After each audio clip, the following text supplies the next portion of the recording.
Good morning. As I said on our last Zoom call, I'm structuring the next 4 weeks, the first 3 weeks of November and the last week of October. And I suggested that I had 6 little 8x8 panels that I have to finish to put in the Honey, I Shrunk the Art show down at Karla Matzke's Art Gallery and Sculpture Park. So I'll be killing 2 birds with 1 stone. That said, I am in the process of finishing these. They're all in different stages of finish. They have been, I have black gesso, and I've been blocking in with chalk for each one of these. And I'll be finishing these sort of in my own time, but I said that I would film my progress. That way you get to see when I make mistakes, because I have done and I will continue to do that. But you will see how I take them to completion to sell them, because these are going in that show.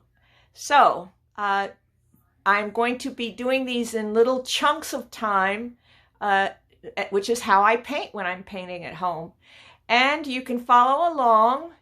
You could use, if you wanted to, you could use the references I had already sent you this past month on trees and on mountains, because frankly, that's what I'm using right now. So work along with me, or just use these to reference yourself when you're stuck in painting things like these. Bye for now.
So you can see I've been working on these two. This is the reference for this one, and this is the reference for this one. And I'm troubled by it because I can't seem to get the value change right here to depict what I want to depict.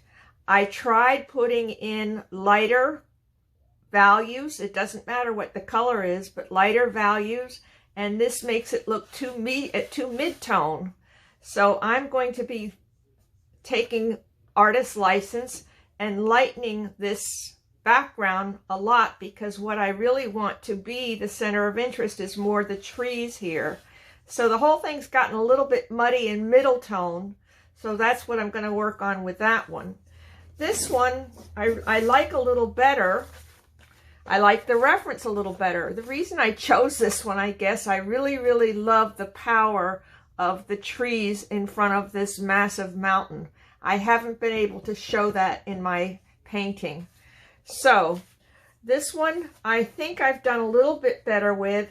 I tried to glaze some areas in here to brighten this one. And I think I'm headed in the right direction with this. This, as you know, because we talk about it in classes, I've got yellow-ish, it's a yellow ochre, on top of some of the darker values. So now I just feel that I put these in to kind of emulate this area. And I need to put it in stronger, and that's going to happen. I feel more comfortable about this one and that I can bail this one out more.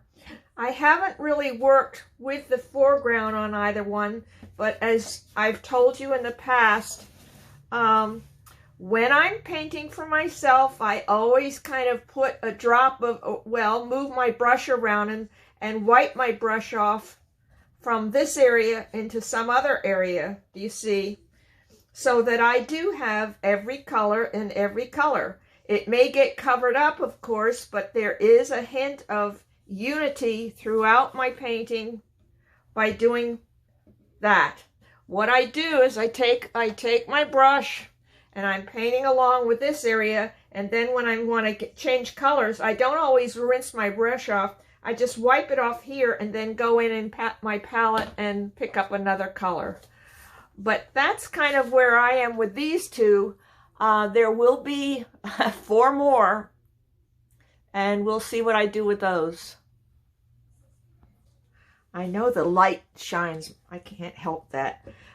This and this, I wasn't happy with how they were coming. So I have done some palette knife work here, and I'm going to continue with a little bit of palette knife work there. I have used some palette knife to just kind of amplify those mountainscapes. I'm going to do a little bit of palette knife here in the trees just to give them some texture and depth. And I have put out a separate palette so that I can do that. I've used today I'm going to be using a few greens out of the tube because I don't have room on this palette, and I want to keep this palette because I have some good colors going.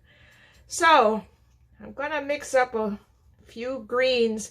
I have Hooker's green. I actually have black, which makes a good green, with a little bit of yellow ochre. You'll see that that makes a good green. I'll put a little bit of alizarin crimson with that. And that makes a deep, rich, warmish green to go into some of these trees. And I know that the light is reflecting on the video. It's also reflecting for me, so I have to tilt this up a little bit.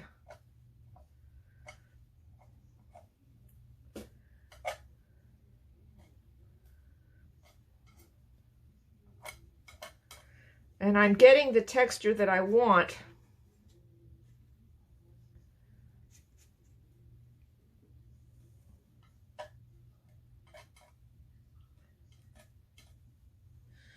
And that's feeling a little bit better.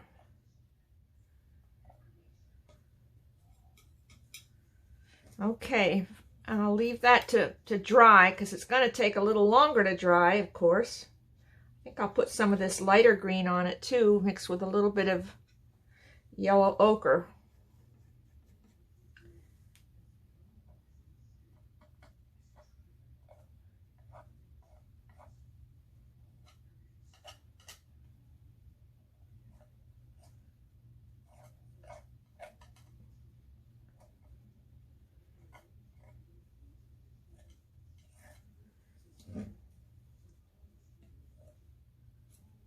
Whoops, don't like that. So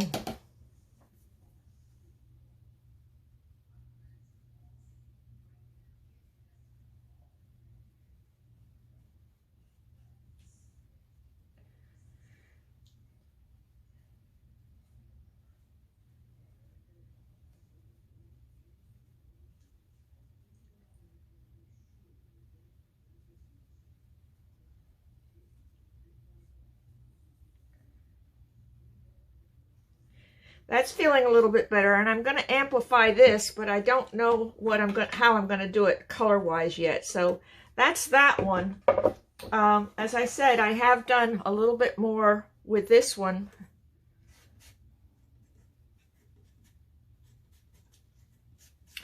Look at that nice, rich, warm green.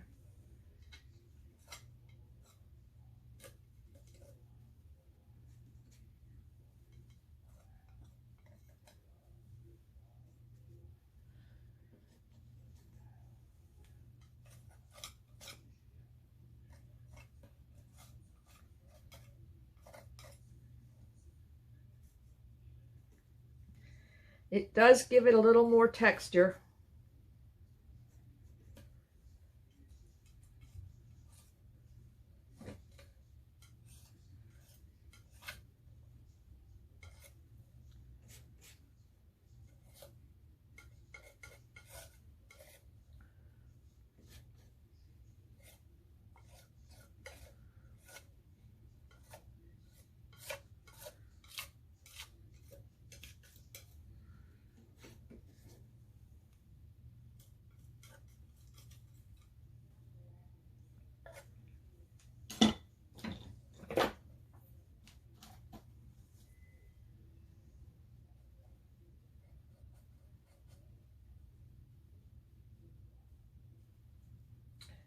Okay, that'll be it for the time being for these two. I'm going to start on some of the others now.